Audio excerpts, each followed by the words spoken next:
শঙ্কর ন চ শঙ্কর্ষণ ন শ্রী নৈবাত্ম চ যথা ভবান। ফিডব্যাক আসছে, শব্দ হচ্ছে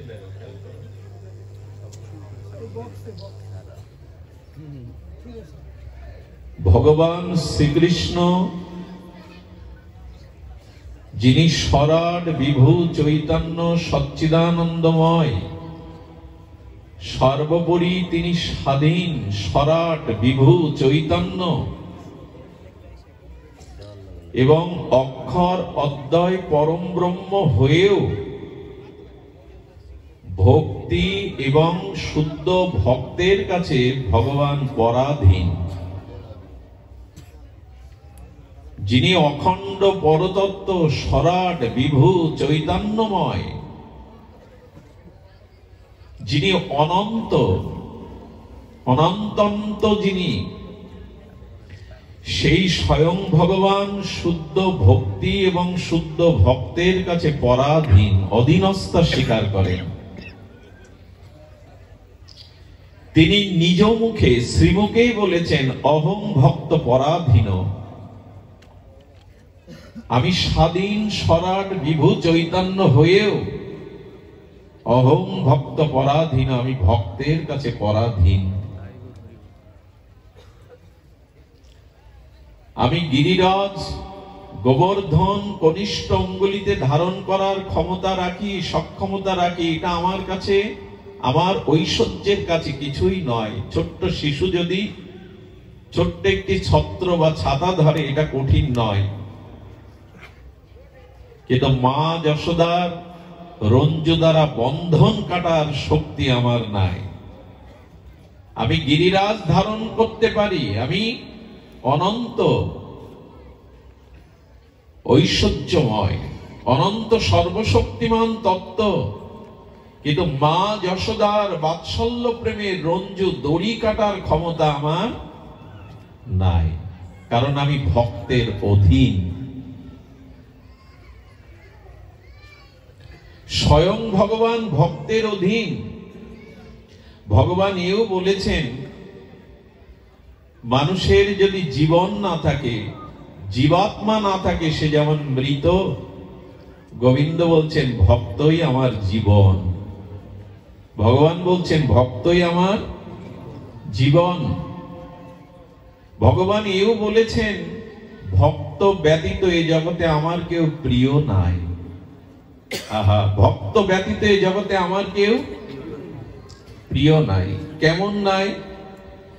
নিজ মুখে বললেন, ন তথামি প্রিয়তম আত্মজনীন শঙ্কর।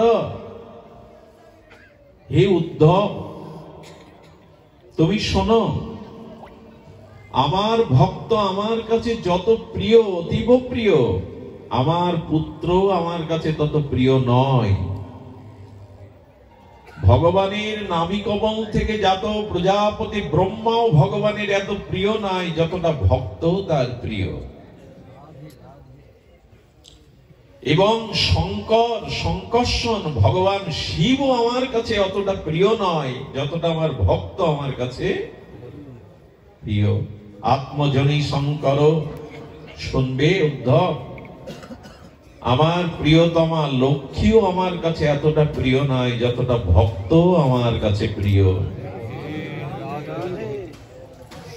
ভক্তবৎসল ভক্ত ভিন্ন নাশকারী নৃসিংহদেব যখন তেজমূর্তিতে প্রকট হয়েছিলেন, সমগ্র পৃথিবী নৃসিংহদেবের তেজদীপ্ত অগ্নিতে যেন পৃথিবী পুড়ে ছারকার হয়ে যাওয়ার অবস্থা। দেবতারা শঙ্কিত হলেন, ব্রহ্মাদি দেবগণ এসে স্তুতি করতে লাগলেন, কিন্তু নৃসিংহদেবের সেই ক্রোধ তেজ তারা প্রশমিত করতে না পেরে কমলা দেবী লক্ষ্মীকে সামনে পাঠালেন, কিন্তু লক্ষ্মীর দিকে ফিরেই তাকাননি ভগবান।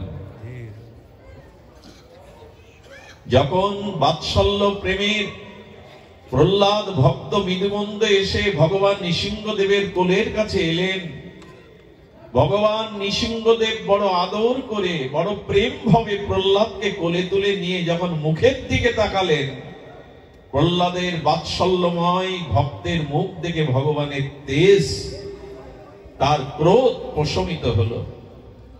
তিনি প্রহ্লাদকে জিহ্বা দিয়ে লেহন করতে লাগলেন। নৃসিংহদেব হিরণ্যকশিপুর যে নখাগ্র দিয়ে তার উদরকে ভেদ করেছিলেন, নৃসিংহদেব কি করছেন? হিরণ্যকশিপুর নাড়িটা চুষছেন। ভগবান প্রেম ছাড়া কিছু গ্রহণ করেন না, তো কেন তিনি প্রহ্লাদ পিতা হিরণ্যকশিপুরের নাড়িটা চুষছেন? ভগবান কি বললেন জানেন? যার ঔরসে প্রহ্লাদের মতো এত ভক্তিমান ভক্তের জন্ম হয়েছে, না জানি তার নারীর মধ্যে কি প্রেম ভক্তি আছে, তাই তিনি আস্বাদন করতে শুরু করলেন। ভগবান প্রশমিত হলেন, স্নেহবৎসল ভগবান লেহন করতে লাগলেন জিহ্বা দিয়ে প্রহ্লাদের শ্রীঅঙ্গ। কতটা প্রিয়, লক্ষ্মী দেবীও সামনে তার দৃষ্টিতে আসেনি। ব্রহ্মাও তার প্রিয় নয় যতটা প্রিয় তার ভক্ত। এবং প্রহ্লাদকে কোলে ক্রিয়া করতে দেখে, আনন্দে উচ্ছ্বসিত দেখে ভগবানের মনে একটা লোভ এলো। ভক্তকে দেখে, আচ্ছা কোলে ওঠায় আনন্দ বেশি না কোলে নেওয়ায়, কোলে নেওয়াতে আনন্দ বেশি না কোলে ওঠাতে আনন্দ বেশি? কোলে ওঠাতেই আনন্দ বেশি।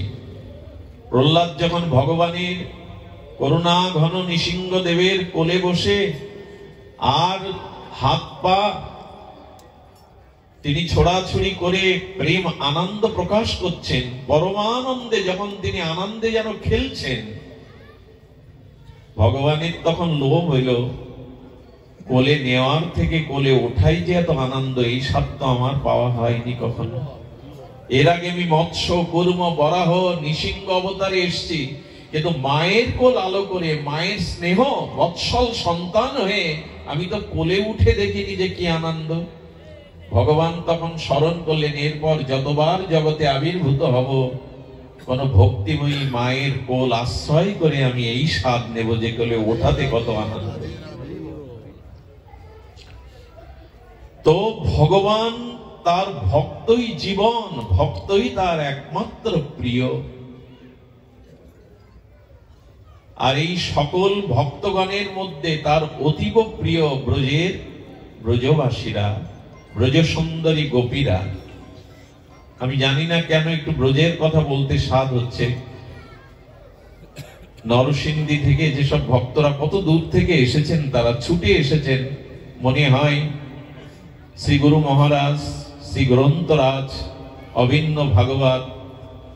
আচ্ছা, ভাগবত কথাতে ব্রজের কথা কেন আসবে? সনাতন হিন্দু ধর্মে, সনাতন বৈদিক সভ্যতায়, সনাতন ধর্মে যত গ্রন্থ আছে, কেবল দুটি গ্রন্থে শ্রীমৎ এই কথাটি আছে, শ্রীমৎ। আর কোন গ্রন্থে এই বিশেষণ দেওয়া হয়নি। শ্রীমৎ ভগবত গীতা, শ্রীমৎ ভাগবত, শ্রীমৎ ভাগবত আর শ্রীমৎ ভগবত গীতা। অন্য কোন শাস্ত্রে দেখবেন শ্রীমৎ এই শব্দটা উল্লেখ হয়নি। শ্রীমৎ ভগবত গীতা ভগবানের মুখনিসৃত দিব্য চিন্ময় বাণী।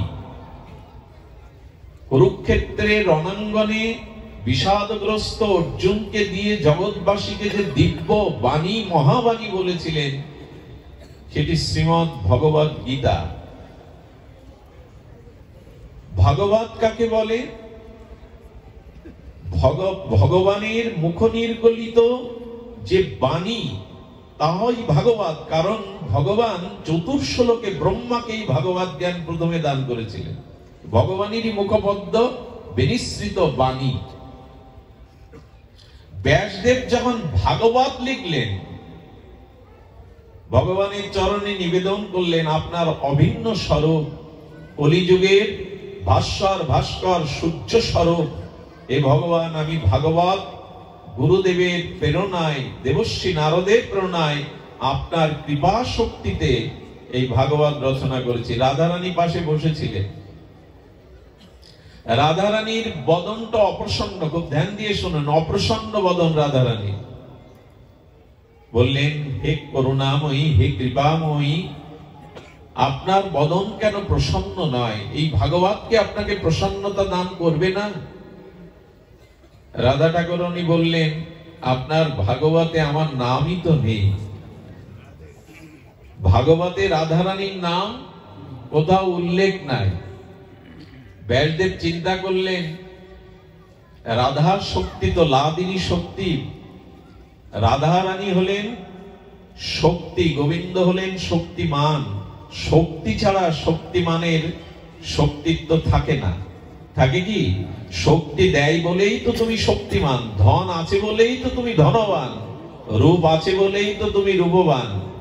শক্তি না থাকলে শক্তিমানের কোনো ক্রিয়া, পাওয়ার হাউস থেকে বিদ্যুৎ না থাকলে এই বাল্বগুলো, এই মাইকটা আর বাজবে না।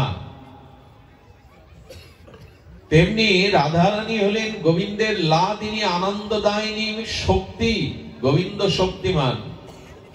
রাধারানীর নাম নাই। নাম নাই তার কারণ আছে। সুখদেব গোস্বামীর মতো মহাভাগবত প্রেমিক, এই আত্মতত্ত্ব যিনি পরমহংস বলে দিল, তার জিহ্বায় যদি একবার রাধা নাম প্রেম ভরে উচ্চারণ হয়, উনি প্রেমে মূর্ছিত হয়ে পড়ে থাকবেন। ম্রিয়মান পরীক্ষিতের যে 7 দিন পরমায়ু, তাকে আর কৃষ্ণ কথা, আমি যদি এখন ভাবাবেশে এখানে মূর্ছিত হয়ে পড়ে যাই, হরি কথার বিঘ্ন হবে কিনা? নিজের ভাবের থেকে, নিজের প্রেমের থেকে একজন ম্রিয়মান মনুষ্য, তাকে কৃষ্ণ চরণ পাওয়ানোর জন্য হরিকথা বলা তো প্রয়োজন। এই জন্য রাধা নাম উনি মুখে নিচ্ছেন না। তো ধ্যান দিন, রাধারানী অপ্রসন্ন হলে, কারণ কে রাধারানী? একটু ধ্যান দিয়ে শুনুন কথাটি। কেন শ্রীমৎ ভগবত গীতা এবং শ্রীমৎ ভাগবতম, কেন এই শ্রীমৎ দেয়া হলো? এখানে শ্রীমন আছে, যেমন শ্রীমন নারায়ণ, শ্রীমন শব্দটা ব্যবহার হয় শ্রীমন নারায়ণ, কিন্তু শ্রীমৎ এটা একমাত্র গীতাতে আর ভাগবতে ছাড়া অন্য গ্রন্থে প্রয়োগ হয় না। কেন হয় না? ভগবান সৃষ্টি স্থিতি প্রলয় করেন কিনা? সৃষ্টি স্থিতি প্রলয়ের অধিকর্তা ভগবান, কিন্তু সৃষ্টি স্থিতি প্রলয় অধিকারী ভগবানকেও যিনি কৃপা বা শক্তি দান করেন, ইনি রাধারানী। সৃষ্টি স্থিতি প্রলয়ের অধিকর্তাকে স্বয়ং ভগবান, কিন্তু ওনাকেও যিনি কৃপা এবং শক্তি দান করেন, যে শক্তি, যে কৃপা বলে ভগবান ও জগৎ ভক্তকে পরিপাশন আনন্দ দেন, ইনি হলেন রাধারানী। তো সেই রাধারানীর নাম সরাসরি না থাকায় ব্যাসদেব তখন নামকরণ করলেন শ্রীমৎ ভাগবত। শ্রী অর্থেই হলো রাধা ঠাকুরানী প্রেমময়ী। শ্রীজি মানে, শ্রী মানে মাধুর্যময়ী, প্রেমের অধীশ্বরী মহাভাগবতী রাধারানীকে শ্রী বলা হয়। শ্রী মানে মাধুর্য, শ্রী মানে সৌন্দর্য। এই জন্য রাধা নাম আগে দিতে হবে, নাহলে ভগবান প্রসন্ন হবেন না। কৃষ্ণ রাধা নয়, রাধা কৃষ্ণ।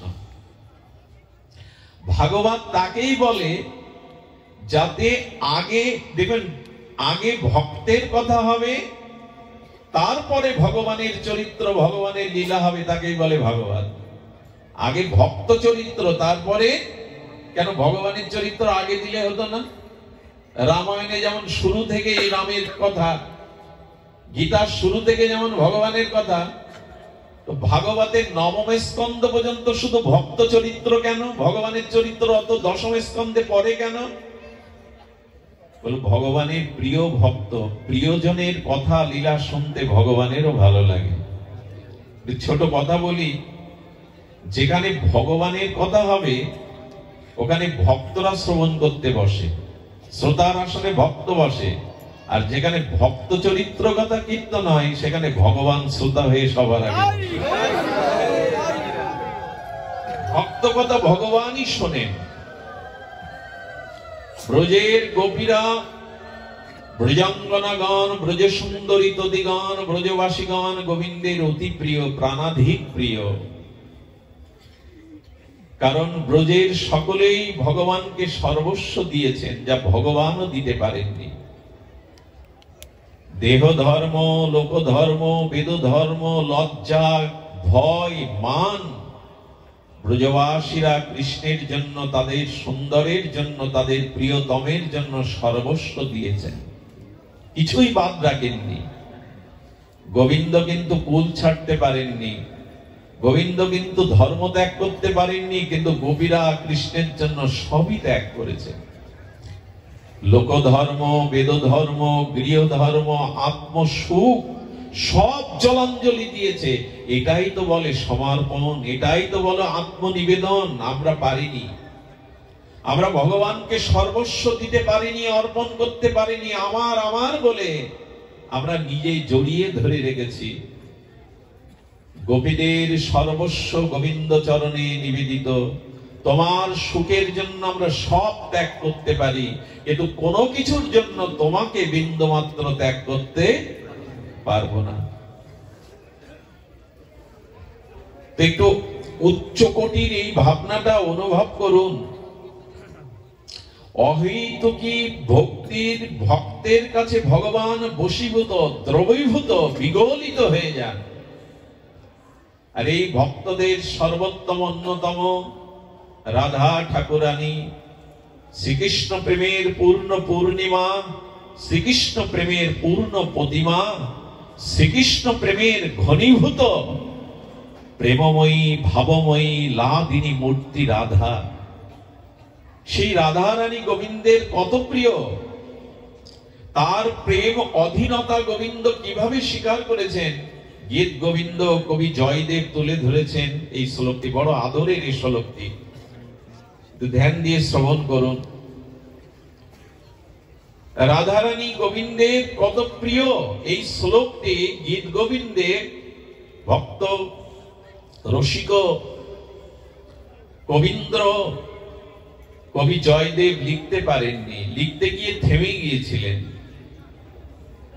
কিন্তু জয়দেবের রূপ ধরে স্বয়ং ব্রজেন্দ্র নন্দন, অরিন্দম মনোহর, ত্রিভঙ্গ মুরারি গোবিন্দ নিজে হাতে লিখে দিয়ে গেছিলেন গীত গোবিন্দের এই শ্লোক। ভগবানের নিজে হাতে লেখা এই শ্লোক। রাধারানী মানবতী হলে মানিনী রাধারানী, মানবতী রাধারানীর মান প্রসাদের জন্য গোবিন্দ রাধারানীর চরণের কাছে বসে পড়তেন। সমপর্যায়ে বসতেন না, রাধারানীর চরণে বসতেন। চরণে বসে চরণের দিকে দৃষ্টি দিত গোবিন্দের। প্রেমময়ী ভাবময়ীর চরণ দুখানা গোবিন্দ প্রথমে হাতে তুলে নিতেন। করপল্লবে প্রেমময়ীর চরণ দুখানা দেখতে দেখতে গোবিন্দের চোখ ঝাপসা হয়ে যেত। বিন্দুবন্ধ প্রেমশ্রু রাধারানী প্রেমময়ীর চরণে পতিত হতো।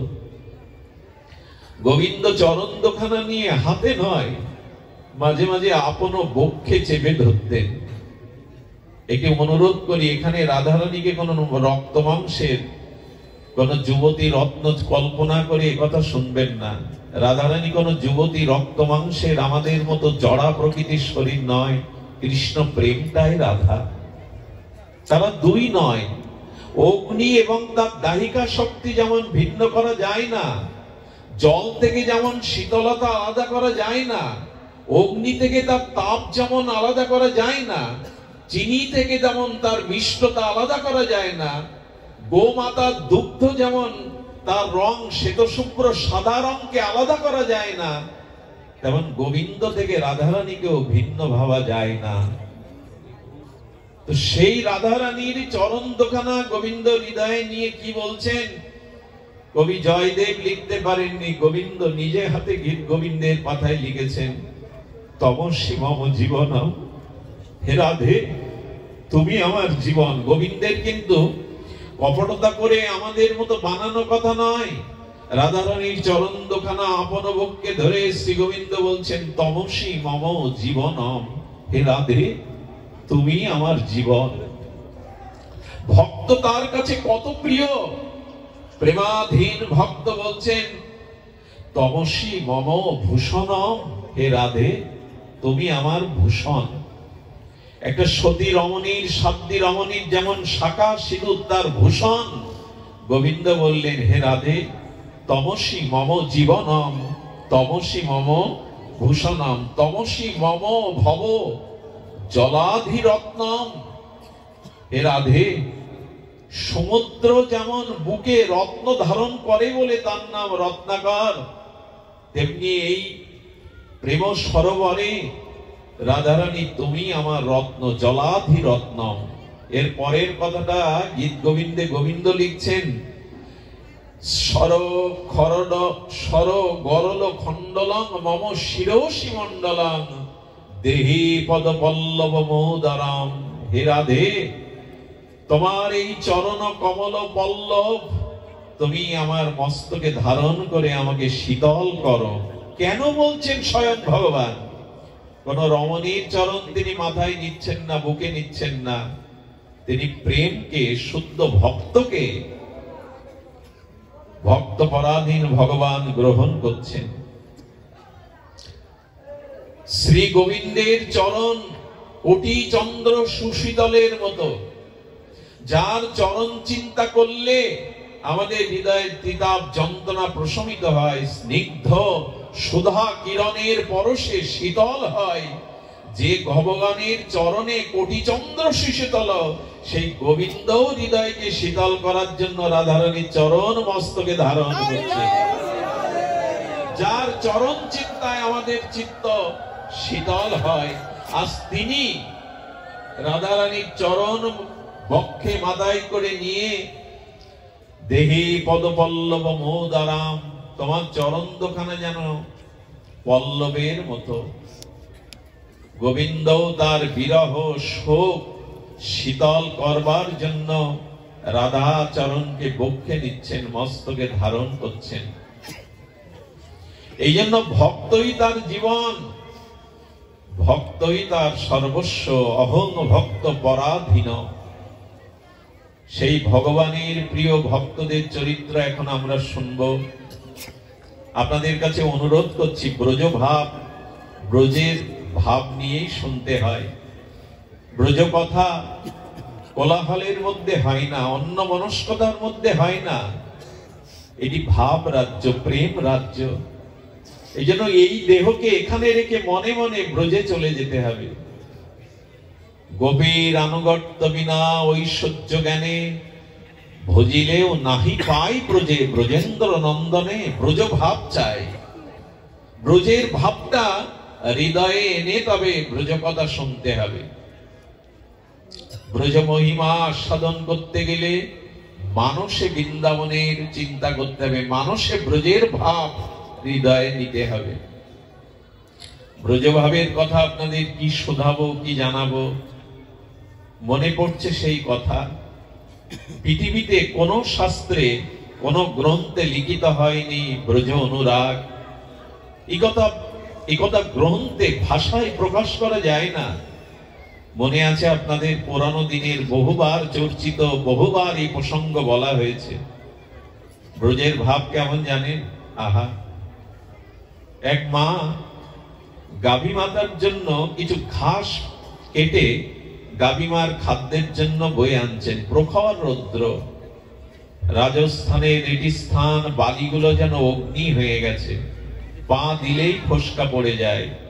কাঠ ফাটা প্রখর সূর্যের তেজ। এক 80 বছরের বৃন্দাবন আশ্রিত শুদ্ধ ভজনানন্দী ওই পথ দিয়ে চলেছেন বৃদ্ধ।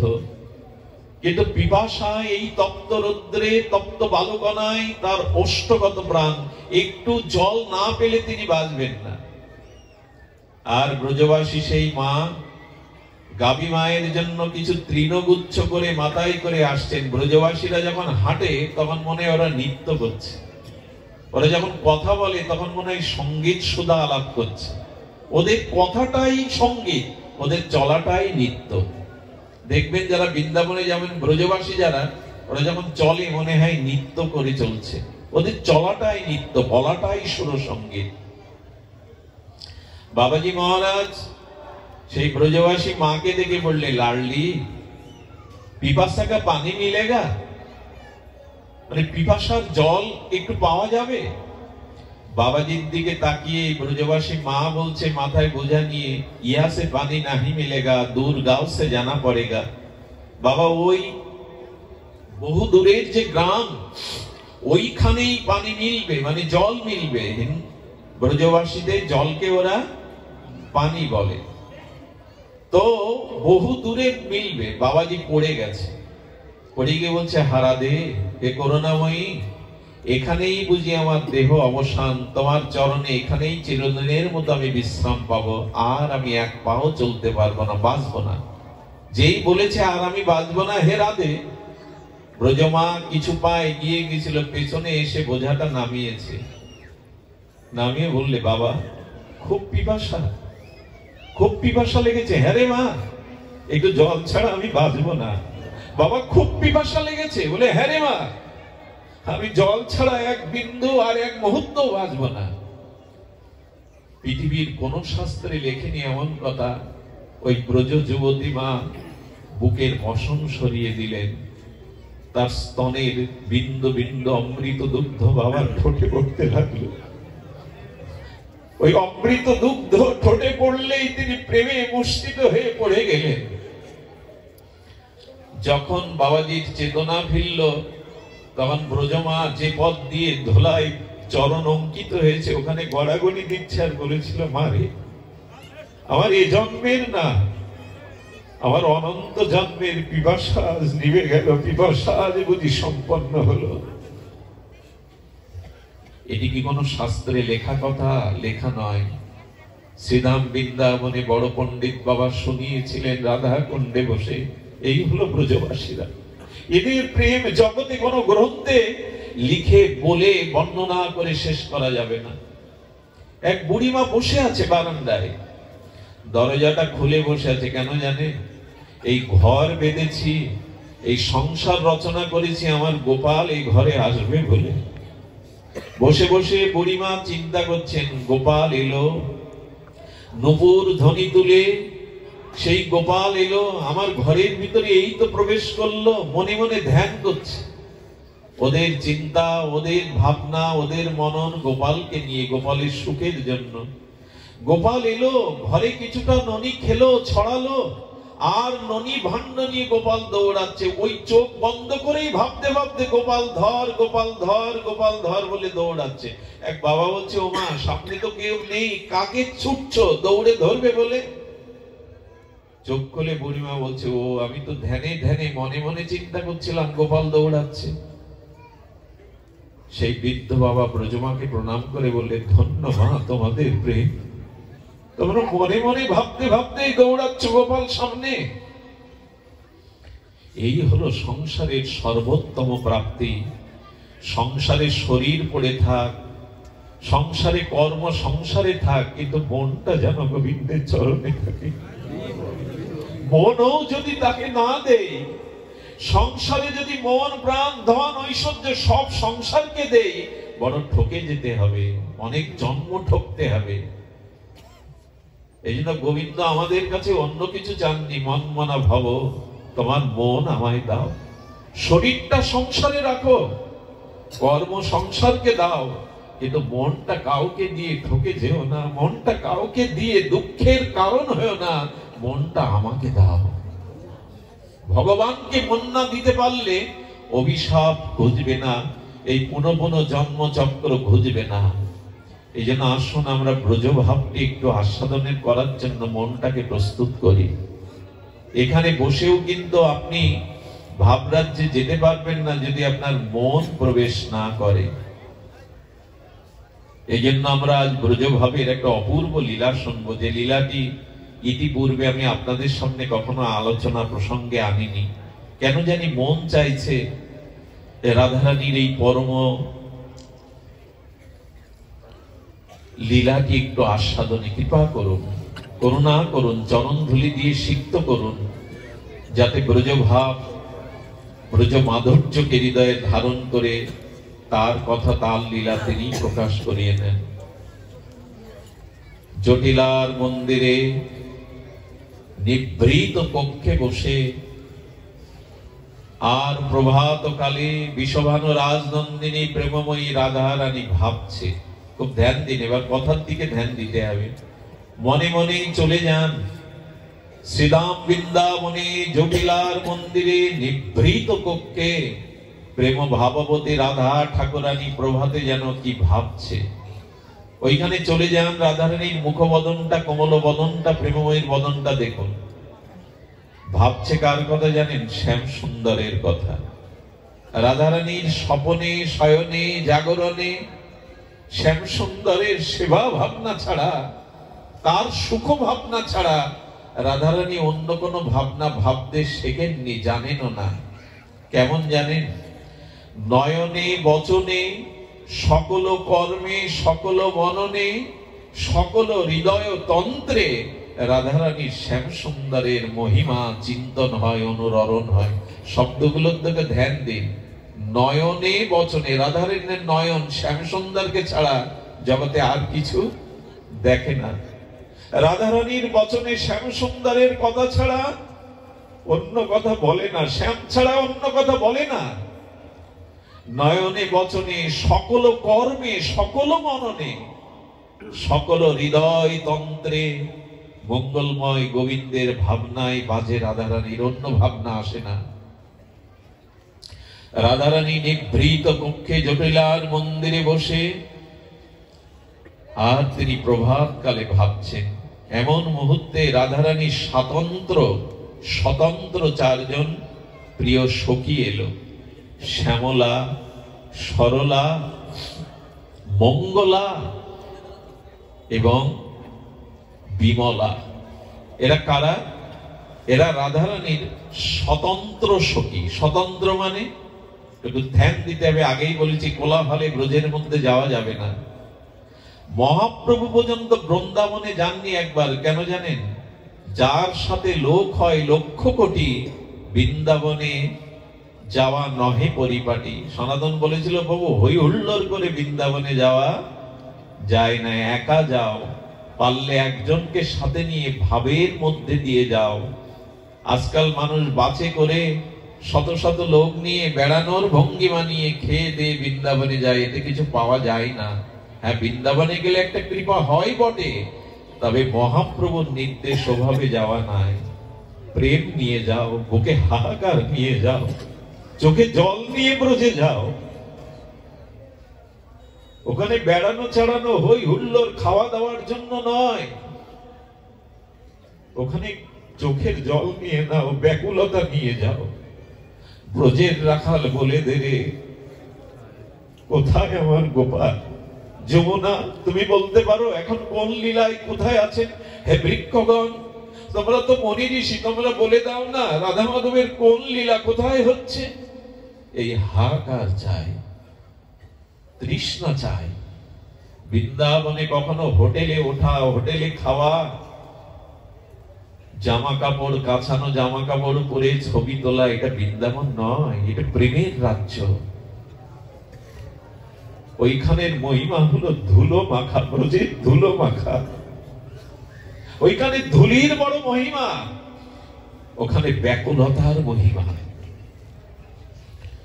রাধারানীর সম্মুখে শ্যামলা, বিমলা, সরলা, মঙ্গলা তার স্বতন্ত্র সখী। স্বতন্ত্র কেন জানেন? রাধা মাধব দুইজনকে ভালোবাসে সকলে, কিন্তু কৃষ্ণের থেকে অধিক ভালোবাসে যারা রাধারানীকে, এরা রাধারানীর স্বতন্ত্র সখী। যুগলকে ওরা ভালোবাসে, কিন্তু কৃষ্ণের থেকে যারা অধিক পরিমাণে রাধারানীকে ভালোবাসে, এরা রাধারানীর প্রাণ প্রিয় স্বতন্ত্র সখী।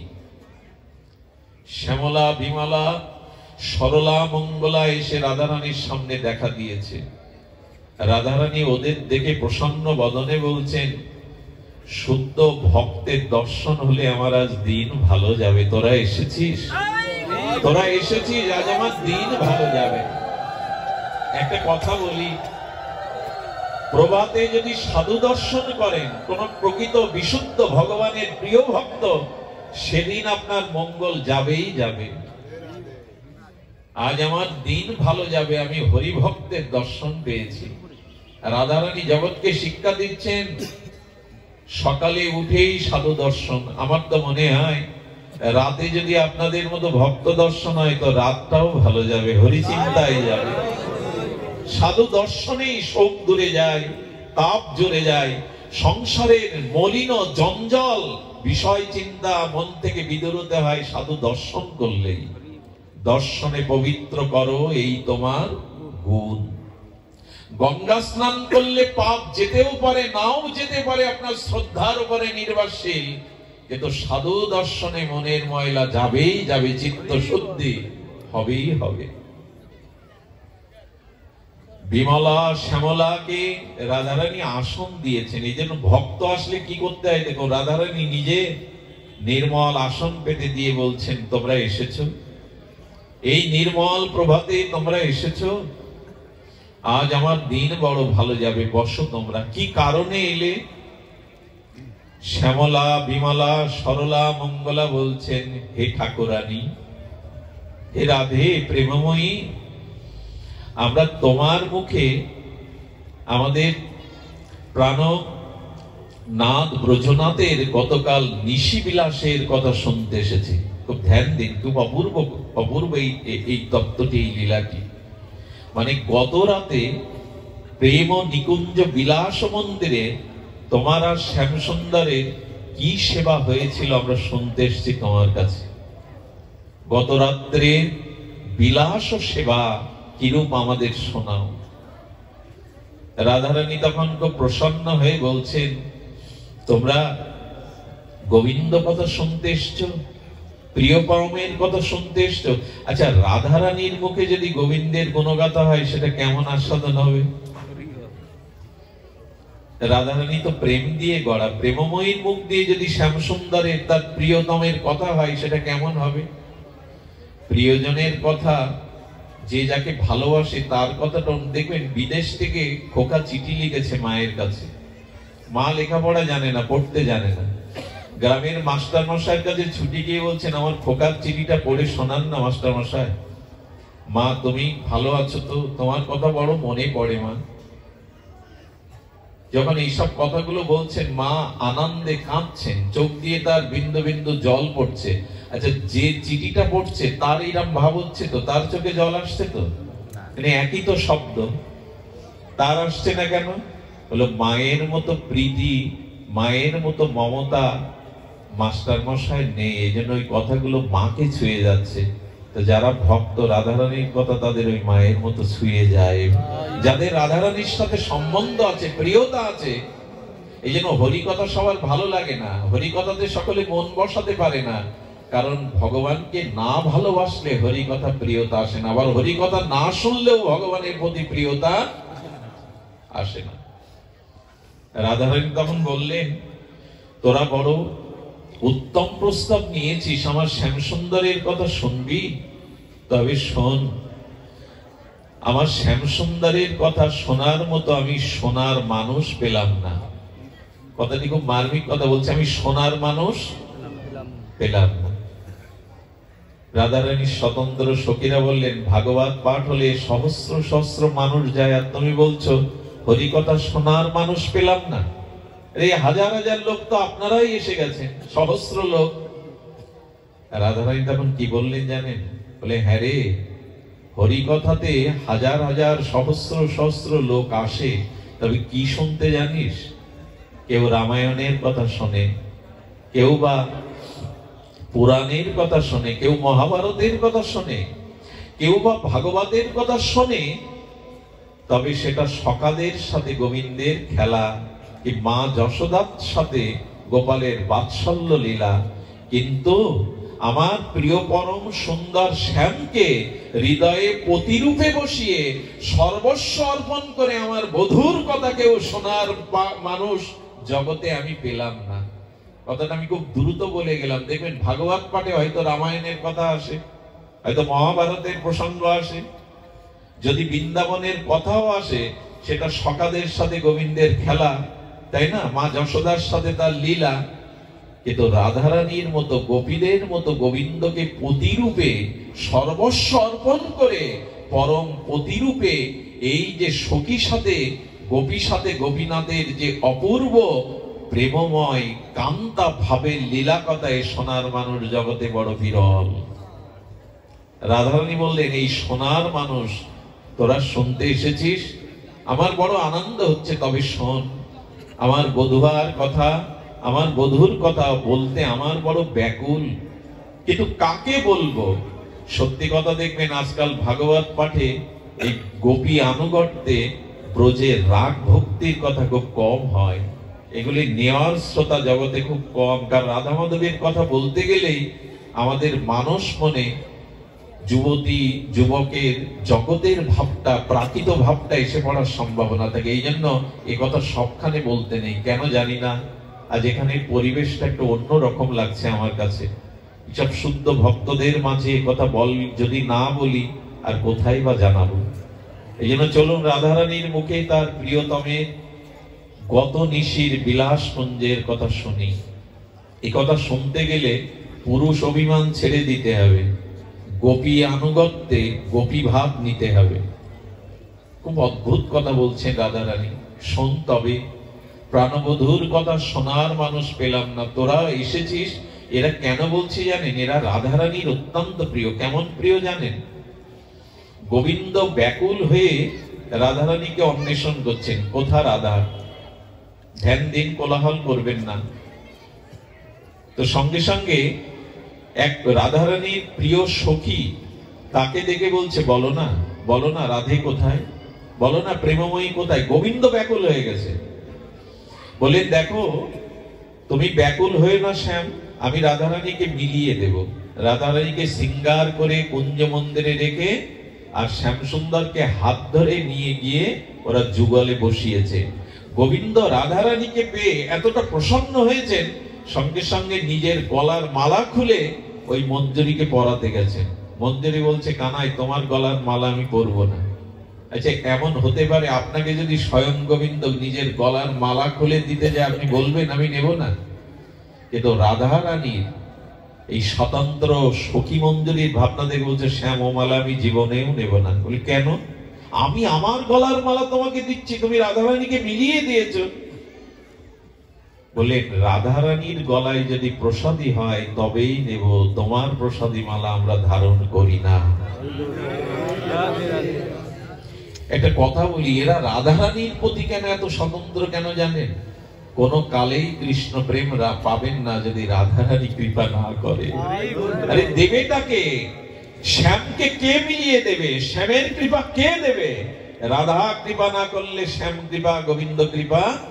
এই জন্য তো ব্রজবাসীরা হা রাধে রাধে বলে কাঁদে কেঁদে বেড়ায়। রাধে মিলে, রাধে শ্যাম মিলা দে, রাধে তুমি মিলিয়ে দিতে পারো শ্যামকে, আর কেউ দিতে পারবে না।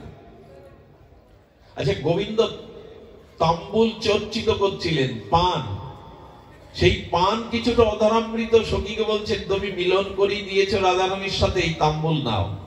বলে, আগেই বলেছি রাধারানীর প্রসাদী ছাড়া আমরা জীবনে কিছু গ্রহণ করি না বাবা। সেই সখীদের আজ রাধারানী গত নিশির বিলাস কথা বলছেন। আমি বারবার প্রস্তুতিটা, ভূমিকাটা নিচ্ছি কেন জানেন?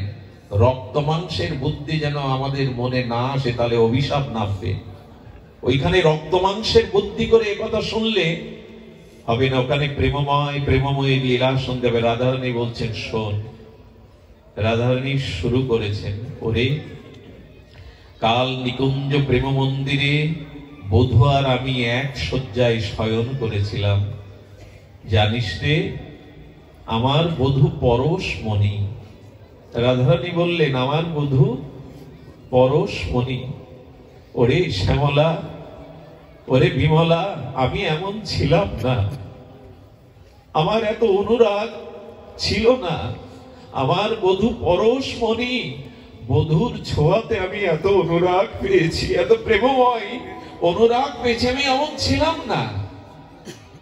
পরশ পাথরের স্পর্শে যেমন লোহা সোনা হয়, বধূর পরশে আমি অনুরাগিনী হয়েছি। ভগবানের একটু সেবা, একটু প্রেম, একটু ভক্তি আমাদের কি করে জানেন? পরশ পাথরের মতো এই অঙ্গকে সোনা করে দেয়। কেমন জানেন? পুতনার লাশটাকে খন্ড খন্ড করে ব্রজবাসীরা চিতা জ্বালিয়ে দিয়েছিল। সেই চিতা থেকে এক দিব্য অপার্থিব দিব্য গন্ধ সমস্ত ব্রজকে, বাতাসকে আমোদিত করছিল। ব্রজবাসীরা বলছে, পুতনা রাক্ষসী, শিশু ঘাতিনী, পাপিয়সী, তার চিতা থেকে এই দিব্য গন্ধ আসছে কেন?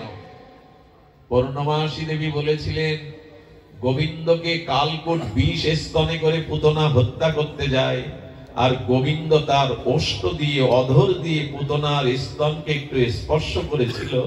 তাই গোবিন্দের অধর অমৃত স্পর্শে পাপিয়সী পুতনার দেহটা দিব্য সুগন্ধময় হয়ে গেছে, সেই সুগন্ধের বাতাস বইছে। রাধারানী বললেন, আমি এমন ছিলাম না রে, আমার এমন অনুরাগ ছিল না। বদর পরশমণির পরশে আমি অনুরাগিনী হয়েছি। একটি জিনিস দেখবেন, লজ্জার রং আলাদা হয়।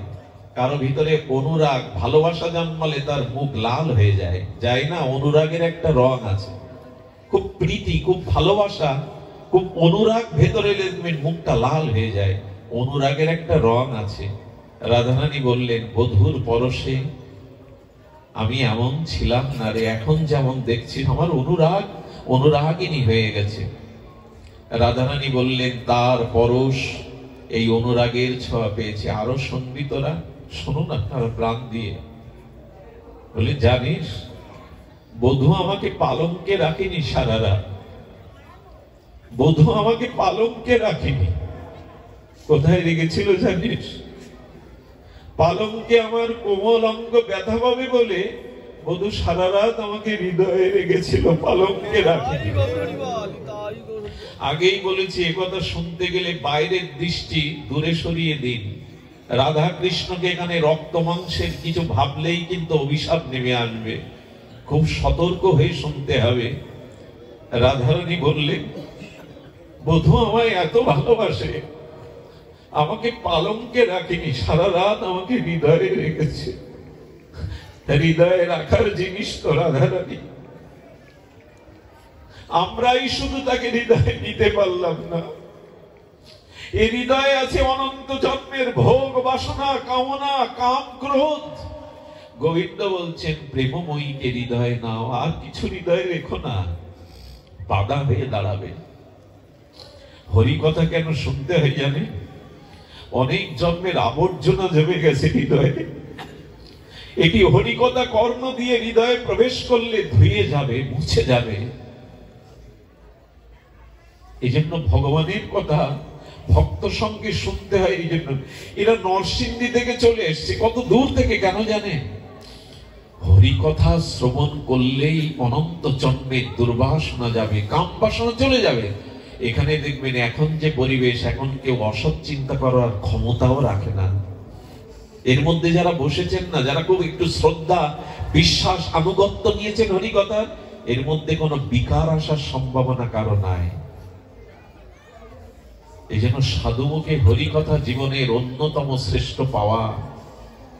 ভগবানকে পাওয়ার থেকে সাধু সঙ্গে হরিকথা পাওয়া আরো শ্রেয়, আরো পরম। হরিকথা ভজন পাওয়াটা আরো পাওয়া। ওরে জানিস, সারা রাত বধূ আমায় বুকে করে রেখেছে। যেমন দেখবেন, সন্তান যদি প্রস্রাবাদি করে বিছানা ভিজিয়ে রাখে, অনেক মা তাকে বুকে করে সারা রাত কাটে, ওই ভিজে জায়গায় রাখে না। ভালোবাসে বলেই তো এমনটা হয়। রাধারানী বললেন, আমাকে পালঙ্কে রাখেনি রে, আমাকে সারা রাত হৃদয়ে রেখে দিয়েছে। এমনি করতে করতে কখন যে নিশি প্রহর, নিশি ফুরিয়ে গেল। ভোরের দীপ্ত আলোকে পূর্ব দিগন্ত যখন উদ্ভাসিত, তখন বধূ উঠল। বধূ আমাকে পালঙ্কে বসালো। বসিয়ে কি করলো জানিস? আপনারা ওখানে চলে যান। শ্যামসুন্দর জাবক হাতে নিয়েছে। জাবক মানে আলতা। আলতা হাতে নিয়ে এক হাতে রাধারানীর কোমল চরণ রেখেছে। শ্যামসুন্দর রাধারানীর পায়ে জাবক পরিয়ে দিচ্ছেন, আলতা পরিয়ে দিচ্ছেন। হাতটা কাঁপছে। কাঁপছে কেন জানেন? ওই চরণের এত মধুরিমা, ওই চরণের এত মহিমা। সাক্ষাৎ গোবিন্দ ঠাকুরানীর চরণ থেকে তার চোখে প্রেমের জল ঝাপসা হয়ে যাচ্ছে, গাটা কাঁপছে, আলতা ঠিক মতো পরাতে যাচ্ছে না। বারবার চোখের জল মুছে আলতা রাঙিয়ে দিল রাধারানীর কোমল চরণ। যদি কখনো রাধারানীর চরণটা একবার চিন্তা করতে পারে, চিত্তে প্রেম দেখা দেবে, ভক্তি দেখা দেবে। ওই চরণে আলতা পরিয়ে দিলেন। রাধারানী তখন বললেন শ্যামলাকে, আলতা পরাতে পরাতে বধূ কি করলো জানিস? বধূ আমার চরণের ধারে তার নাম শ্যাম নাম লিখে দিল। কেন নাম লিখছ বধূ, কেন তোমার নাম লিখছ? গোবিন্দ তখন চরণে আলতা পরিয়ে চরণ দোকানা ধরে বলছে, আমাকে চরণ ছাড়া করো না, আমাকে চরণে রেখে দিও হে রাধে, হে প্রেমময়ী। গোবিন্দ এই কথা আর কাউকে বলতে পারে না। আমাকে ধারে মানে কি জানেন? ধারে মানে পাশে। আমাকে তোমার চরণে রেখে দিও, চরণ ছাড়া করো না। এ খুব নিবেদনের কথা। হে প্রিয় পরম, সংসারে সবকিছু সরে যাক, এটা তোমার চরণ থেকে দূরে সরে না যায়। তোমার চরণ ছাড়া করো না রাধে, আমাকে চরণের ধারে রেখো। শ্যামসুন্দর বললেন, আজ আমি চিরদিনের মতো তোমার চরণে আমার দাসখত লিখে দিলাম, আমি তোমার দাস। মহাপ্রভু এই পদটি বলেছিলেন, গোপী ভট্ট পদ কমলায় দাসানো দাস। মহাপ্রভু বললেন, আমি ব্রাহ্মণ নই, আমি ক্ষত্রিয় নই, আমি জ্যোতি নই, সন্ন্যাসী নই, গৃহী নই, বানপ্রস্থী নই। গোপী ভট্ট পদ কমলায় দাসানো দাস। আমি শ্রী গোবিন্দের আনন্দ ঘনের চরণের যে দাস, সেই দাসীরও চরণের দাসী স্বরূপ। মহাপ্রভু বলছেন, গোবিন্দ বলছেন, হে রাধে, আমি আজ দাসখত লিখে দিলাম, আমাকে দাস করে রেখো। খুব ধ্যান দিয়ে শুনুন কথাটি। রাধারানীর চোখে জল। শ্যামসুন্দর যেন বলছেন, ধারে মানে, ধার মানে ঋণ, আর ধার মানে কাছে থাকা, ধারে থাকা। বললেন, আমার নাম আর আমি তো অভিন্ন, তাই আমার নাম রূপে আমি তোমার চরণের ধারে রইলাম, আমাকে ধারে রেখে দিও, আমাকে চরণে রেখে দিও, চরণ ছাড়া করো না। এরপরে বধূ কি করলো জানিস তোরা? শ্যামলাকে, সরলাকে, বিমলাকে বলছেন, এরপরে বধূ কি করলো জানিস? এরপরে বধূ কি করলো? কত ভালোবাসে বধূ আমায়। বধূ তখন আমার চরণের ধুলি নিয়ে অঙ্গে মাখতে লাগলো। রাধারানীর চরণ রেণু গোবিন্দ নিজ অঙ্গে মাখতে লাগলো। এটা ধুলি নয়, এটা প্রেমের অনুরাগ। আমি ঋণী হে রাধে, হে ব্রজগোপী, তোমরা আমার জন্য সর্বস্ব ছেড়েছ, আমি তোমাদের জন্য কিছু ত্যাগ করতে পারিনি। ভগবান সর্বশক্তিমান তত্ত্ব হয়েও ব্রজলীলাতে ঋণী হয়ে গেলেন। ধার মানে ঋণ, ধার মানে ঋণ। একটু ধ্যান দিন। স্বয়ং সর্বশক্তিমান তত্ত্ব, পরতত্ত্ব ভগবান ব্রজবাসীদের কাছে, বিশেষ করে রাধারানীর কাছে তিনটে ঋণ হয়ে গেছিলেন। ভগবান কখনো ঋণী হয়? বলো, ভক্তের প্রেমের কাছে ঋণী হন তিনি। প্রেমেই তাকে কাঙাল বানায়, ভিখারি বানায়, ঋণী বানায়। রাধারানীর চরণ ধুলি অঙ্গে মেখে বললেন, আমাকে চরণে রেখো, চরণ ছাড়া করো না। আমার কি মনে হয় জানেন? আমার মনে হবে কেন? ভাগবত সিদ্ধান্ত হলো, রাধারানীর চরণ ধুলি না মাখলে শ্যামঙ্গ ঢেকে গিয়ে গৌরাঙ্গ হতো না। গৌর হতো না যদি রাধারানীর চরণ ধুলি শ্যাম না মাখতেন। ওই কালো অঙ্গ ঢাকলো রাধারানীর স্বর্ণ চরণ রেণুতে। এই ধুলি কোনো সাধারণ জিনিস না। ভক্তের চরণ ধুলি ছাড়া, ভক্তের চরণ ধৌত জল ছাড়া, ভক্তভুক্ত অবশেষ ছাড়া প্রেম ভক্তি আজও কারো হয়নি, হবেও না। কিন্তু আজ মানুষ কঠিন যুক্তিবাদের মধ্যে দিয়ে, এই পাশ্চাত্য শিক্ষা সংস্কৃতি আর এই উগ্র আধুনিকতায় আজকের এই বর্তমান প্রজন্মের মানুষ সাধু পিতামাতার গুরুজনের চরণ ধুলিকেও আজ যুক্তি খাড়া করে জীবাণু আছে। আরে এত পরিপাটি হয়ে থাকো তো জগতে তো জীবাণু বাড়ছেই। করোনা বা বিভিন্ন জীবাণু জগতে আগে এত ছিল না। যত মানুষ আর যুক্তিবাদী হয়ে যাচ্ছে তত ভক্তি থেকে ভাব থেকে দূরে সরে যাচ্ছে, যেন যান্ত্রিক হয়ে যাচ্ছে মানুষ, যন্ত্র। আরে শ্রীগুরু বৈষ্ণবের ভক্তের শুদ্ধ চরণ ধুলি ছাড়া, চরণ জল ছাড়া ভক্তি হতে পারে না। এর মধ্যেই ভক্তি নিহিত আছে। বিশ্বাস অন্যতম জিনিস, ভাব রাজ্যটা অন্য রাজ্য। সবকিছু যুক্তি দিয়ে মাপতে যাবেন না, সবকিছু যুক্তি দিয়ে হয় না। মা বলে দেয়, খোকা এই তোর পিতা, এই তোর বাবা, এখানে যুক্তি খাটাতে যাবেন না, পরীক্ষা নিতে যাবেন না, ওই মায়ের কথাই বিশ্বাস করতে হবে, এইও তোমার পিতা। সব জায়গায় যুক্তি খাটে না। আজ আমরা বড় যুক্তিবাদী হয়ে গেছি। বৃন্দাবনে দেখেছি মহাত্মারা তো কাউকে চরণ ধুলি দেন না, তারা যে ধুলির পরে হেঁটে যায় ওইখানে ধুলি নিয়ে গড়াগড়ি দেয় তারা, যদি করুণা হয়, যদি কৃপা হয়। শ্রী রাধা ঠাকুরানীর প্রেমময়ীর চরণ রেণুতে শ্রী গোবিন্দ অঙ্গে মাখতে লাগলেন। গত নিশির এই প্রসঙ্গ বলছেন, সখীগণ তখন বলছেন শ্যাম সুন্দরী আর এই বিলাস নিশির কথা শুনতে কেন আমাদের কোটি কান দিল না রাধে? এই কথা কি এই দুটি কানে শুনে পোষায়? এই দেখুন হরিকথা শ্রবণের লালসা বলছেন কেন কোটি কর্ণ দিল না। কই আমাদের তো এরকম মনে হয় না?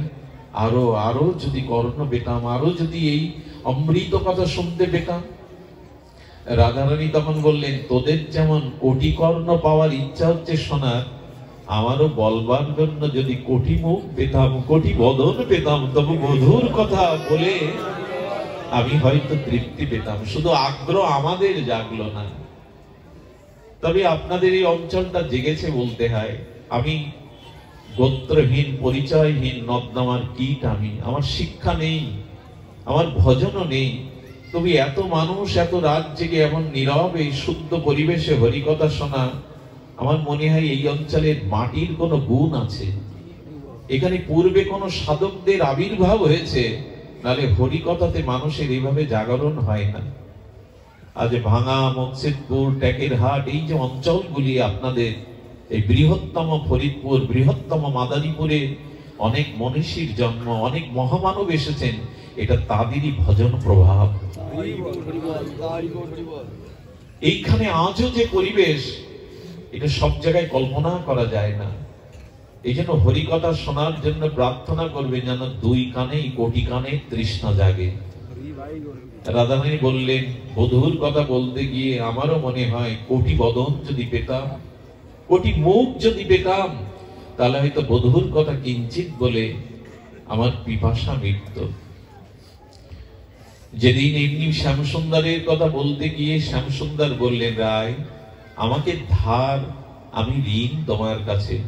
তো সেই তিনটে ঋণী হয়ে গেছিলেন গোবিন্দ ব্রজবাসীদের কাছে। সেই তিন ঋণ শোধ করবার জন্য সেই ব্রজেন্দ্র নন্দন, ব্রজের কানায় আমার নবদ্বীপে শচী সিন্ধু গর্ম আজ গৌর হয়ে এলেন। কোন সেই তিনটি ঋণ, এটি বলেই আজ পাঠ বিশ্রাম রাখছি। শ্রী রাধায়া প্রণয় মহিমা কিদিশ। আহা, স্বরূপ দামোদরের কসরার এই বিখ্যাত শ্লোক, শ্রী রাধায়া প্রণয় মহিমা কিদিশ। অর্থাৎ রাধারানীর প্রেমটা কিরূপ, এটা কৃষ্ণ বলছেন আমার জানা হয়নি। রাধারানীর প্রেমটা কিরূপ? শ্রী রাধায়া প্রণয় মহিমা কিদিশ বানাইয়ে বা সাধ্য আসাধ্য যেনা অদ্ভুত মধুরিমা কিদিশ বা মদিয়া। রাধারানীর প্রেমটা কেমন? রাধারানী আমাকে ভালোবেসে সর্বস্ব অর্পণ করে আমার কিরূপ মাধুর্য আস্বাদন করেছেন, আমার ওটা আস্বাদন করা হয়নি। সক্ষং চাস্যাং মদন ভবত কিদিশ বেতি লোভাত তৎ ভাব ভাড্য সমজনী শচী গর্ভ সিন্ধু হরিন্দু। এই তিনটি লালসা, এই তিনটি পিপাসা গোবিন্দের ব্রজে পূরণ হয়নি। কি সেটি? শ্রীরাধার প্রণয় মহিমা কেমন, রাধারানী যে গোবিন্দকে ভালোবাসে এই প্রণয়টা কেমন, এটা গোবিন্দের বোঝা হয়নি, উনি জানতে পারেননি। আর শ্রীরাধা আমার অদ্ভুত মাধুর্য আস্বাদন করে কি সুখ পেয়েছে, এটা আমার পাওয়া, আমার মাধুর্য দর্শন করে রাধারানী কি সুখ পেয়েছে, এটা আমার পাওয়া হয়নি। এবং সেই যে আমার প্রতি তার প্রেম, প্রীতি, মাধুর্য, এই সুখটাও কেমন, এটা আমার আস্বাদন হয়নি। এই তিন ঋণ পূরণ করতে, এই তিন স্বাদ পূরণ করতে উনি নবদ্বীপে শচী সিন্ধু গর্ভ মাঝে এলেন। কৈসন রাধা প্রেমা, কৈসন মধুরিমা, কৈসন ভাবেতি হভোর। এ তিন বাঞ্ছিত ধন ব্রজে না হইল পূরণ, ভাবিয়া না পাইল ওর। ভাবিয়া দেখুন মনে শ্রীরাধার স্বরূপ বিনে, এ বাসনা পূর্ণ কভু নয়। তাই রাধা ভাব কান্তি ধরি, রাধা প্রেম গুরু করি, নদিয়াতে হলেন উদয়। রাধা ভাব কান্তি নিয়ে গৌর উদয় হলেন এই প্রেম আস্বাদনের জন্য। এই জন্য মহাপ্রভু এসে আর সেই রায় ঋণ শোধ করতেই বলেছিলেন, হে রাধে, তোমরা যেমন আমার জন্য সর্বস্ব ত্যাগ করেছ, আমি নদিয়ায় গিয়ে শচী সিন্ধু গর্ভ মাঝে অবতীর্ণ হয়ে আমিও সংসার সুখকে জলাঞ্জলি দিয়ে আমিও তোমাদের মতো চোখের জলে হা রাধে হা গোপী বলে কাঁদবো। আমি সারাটি জীবন হা রাধে হা গোপী বলেই কাঁদবো। এই জন্য অনুরোধ করব, সেই রাধা ভাবকান্তি নিয়ে মহাপ্রভু এসেছেন। আমরা মহাপ্রভুর নিতাই চরণ যদি আশ্রয় না করি, ওই রাজ্যে পৌঁছাতে পারবো না। কে জানতো রাধা রানীকে, কে জানতো বৃন্দাবনকে, কে জানতো রাধা প্রেমকে, কে জানতো নিকুঞ্জ মন্দিরের প্রেম সেবা, যদি গৌর না হতো কেমনে হইতো, কেমনে ধরিতাম দে রাধার মহিমা প্রেম রস সীমা, জগতে জানাতোকে যদি গৌর না হইতো। মধুর বৃন্দা বিপিন মাধুরী প্রবেশ সাতরি সার, কে বা নিকুঞ্জ প্রেম মন্দিরে প্রবেশ করাতো যদি গৌর না হতো, নিতাই না হতো। যেন আমাদের বাঙালি সনাতনী হিন্দুদের জীবনে গৌর নিতাইকে আমাদের অবশ্যই হৃদয়ে ধন করে রাখা উচিত।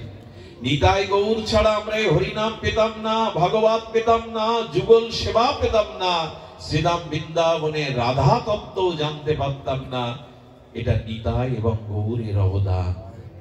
এজন্য নিতাই গৌর চরণ আশ্রয় করেই আমাদের ভজন পথে অগ্রগামী। সত্যং সত্যং পুনঃ সত্যম সত্যমেব পুনঃ পুনঃ। পদ্ম পুরাণে কি শ্লোক দিচ্ছেন দেখুন, বিনা রাধা প্রসাদেন মাত প্রসাদন বিদ্যাতে, বিখ্যাত এই শ্লোক। ভগবান শ্রীকৃষ্ণ বললেন, সত্য সত্য পুনঃ ত্রিসত্য করে আমি বলছি, রাধারানীর কৃপা ব্যতীত স্বতন্ত্র ভাবে কেউ আমার কৃপা পায়নি, পাবে না, পাওয়ার সম্ভাবনাও নাই। গোবিন্দ বলছেন সত্য সত্য পুনঃ সত্য করে বলছেন ত্রিসত্য। রাধারানীর কৃপা ব্যতীত স্বতন্ত্র ভাবে আমার কৃপা কোনো কালে পাওয়া যাবে না। গোবিন্দ বলছেন, যখনই কেউ রা উচ্চারণ করে আমি তার দিকে চেয়ে থাকি, চেয়ে থাকি এই জন্য, যদি রাধা বলে আমি তার পেছনে ছুটে বেড়াবো। গোবিন্দ বলছেন আমি তার পেছনে ছুটে বেড়াবো কেন? বলে তাকে নিজেকে বিক্রি করে দেব বলে। যে রাধা বলবে আমি তার কাছে, গোবিন্দ বলছেন নিজেকে আত্মবিক্রয় করে দেব। তাই রাধা নাম, রাধা চরণাশ্রয় আমাদের জীবনে কেন জানে? রাধা হলো আশ্রয়। আচ্ছা, পুষ্কর যদি না থাকে, পুষ্করণী পুকুর, ওতে জল দাঁড়াবে? রাধারানী আশ্রয় তত্ত্ব, প্রেমের পুকুর, প্রেমের সাগর। কৃষ্ণ প্রেম অবগাহন করতে গেলে রাধারূপ আশ্রয়কেই আশ্রয় করতে হবে। আজ এইটুকুই। আপনাদের মঙ্গল হোক, সকলের কল্যাণ হোক। নরসিংদী থেকে দাদাদের পেয়ে আজ ব্রজকথা যেন প্রকাশ হলো। দূর থেকে যারা এসেছেন, দাঁড়িয়ে যারা রয়েছেন, সকলেই প্রসাদ পেয়ে গৃহকর্তাদের ধন্য করে যাবেন। শান্তদাকে